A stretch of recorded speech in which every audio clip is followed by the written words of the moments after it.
Hello everyone, my name is Alex and Panic, and this is another reaction to Overlord. It is season 3, episode 8. And you know what to do, as always, go down into my descriptions, follow the link, replace the circumflex dot parts with real dots, and enjoy the reaction. Once you've done, feel free to come back here and hear out my thoughts about this episode. So, see you soon. For those that came back, welcome back. And that. And too late. So, I mean, that's more neither my one major about this episode, and you all knew it was coming. I mean, there was not so much of a surprise here. I talked about it at the end of the last episode's discussion already. I had the slight hope that all of the heroes of the adventurers of this group would survive. I had a little bit of a bigger hope that at least the girl, the magician, would survive.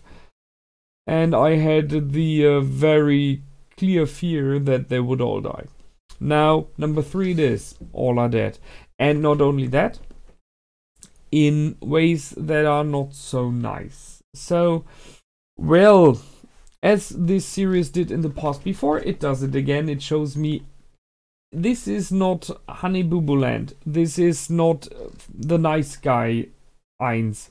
There is two sides to him, which is always strange for me, because in many ways he acts nice and kind, and then he can be incredibly mean. Not in the meaning that he is acting mean. He just doesn't care.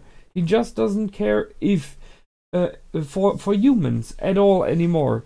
There was a time when it felt to me like he does, but he really doesn't. None at all. So, however, that's that. I'm sad about it. I really am. I would have loved to have like a bit more of the good guy in there, but it's over. So let's go through the episode. So we started off with Ainz wearing armor and appearing to fight. I have it somewhere here. Exactly, there it is. And there are many things I thought here. So first thing is, he's not wearing his normal gown. He normally has this huge robe and kind of a circlet. He has the stuff that we know, which is incredibly powerful. So, I mean, it kind of makes sense.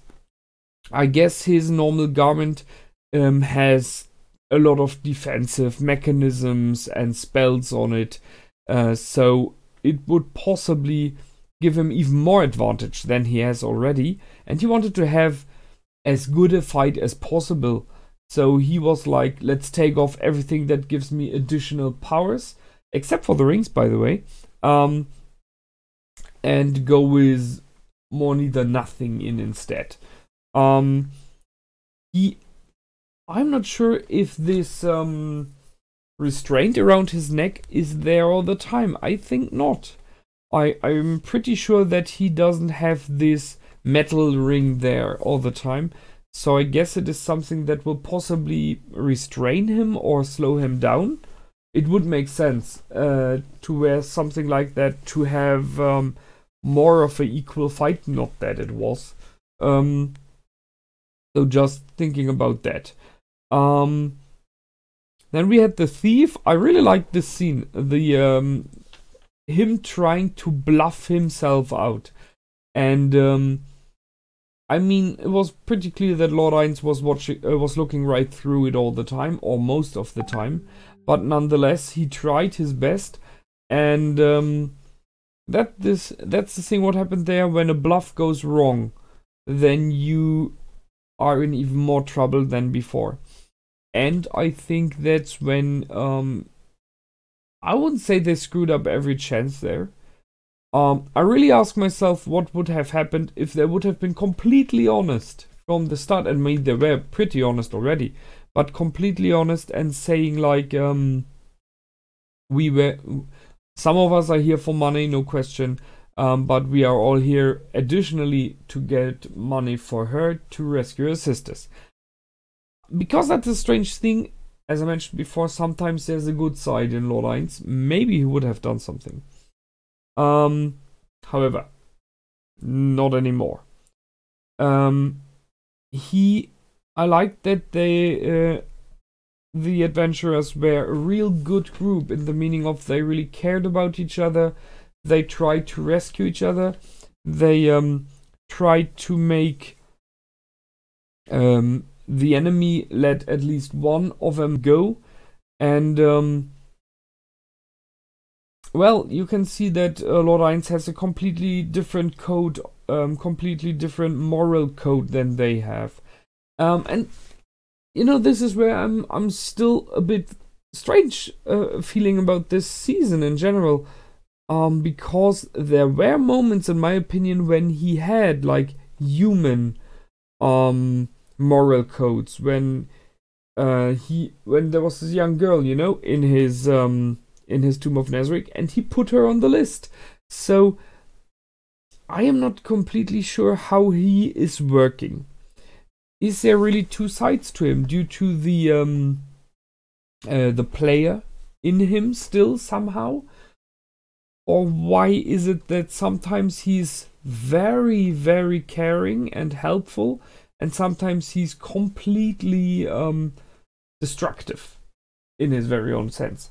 So his moral code instead is not waste the dead, give someone a quick death if they deserve it, which, by the way, still is, I can see that there is something in there of moral, yes. Strange. However, I like the adventurers. I really liked them doing their thing, and as I said already episodes before, oh, look, an adventurer group, they're all gonna die. And then they put the two of them, the thief and the half-elf, into the Great Hole. I have no idea what that is. So possibly we will learn more about it later. Especially if you see that one of the Dark Elves, I'm not sure anymore if it was Mara or Aura, didn't like it and instead wanted to give it to the other one. Good one. There was a comment in the middle. Oh yeah, by the way, posing time. Who has more powers? I'm searching for it.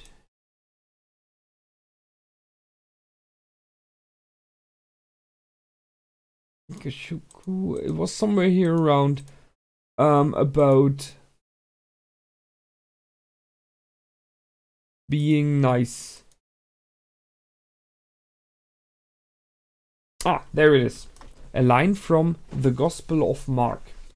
So I'm not sure about that one. They started to say something and he answered and put out the whole line. So I guess that is kind of important and interesting, and it might be like a little shining towards the future, that there is the Gospel of Mark, I guess, is something from Yggdrasil, he knows, so they have it in there because it was brought to this world from other players, I guess. So that was interesting to me. And we have at the end of the fight Scholt here following the poor girl and kind of, you know, she finished her off more neither nicely. There was not a big fight against it. I mean, there was like no option for it. She realized that this is the end and kind of accepted it. And then because the writers of the show like not to only stab me in my heart, but then to punch the and move the dagger a little bit more and put in some salt, they showed us the two little sisters of her who were waiting for her at the window. So I did not cry this time because that was too easy. You got to learn how to do that. There are other shows who did that pretty well. I asked myself if we will see those two girls. They seem to be twins. Maybe we will see. I mean, right now, as they said, all of her body parts were used, so, and her voice as well. So there's quite a good chance that those two girls will meet parts of her sister in the future, which is a weird thing and very evil in some kind of way. And yes, we could discuss about good and evil again. Is it evil if you do something like that?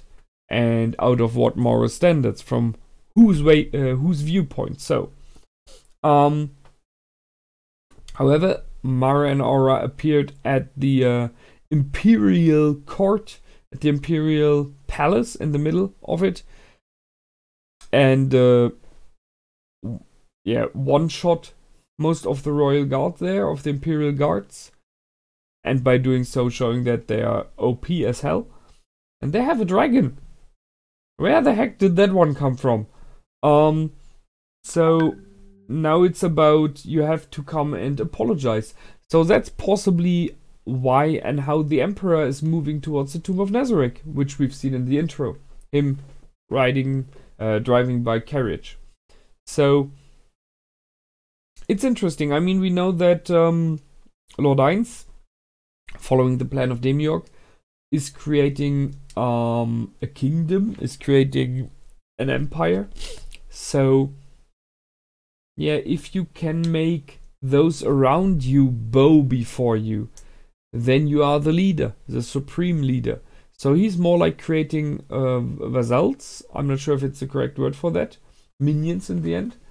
So he doesn't have to have much area himself. He rules just by power. So that might be an option.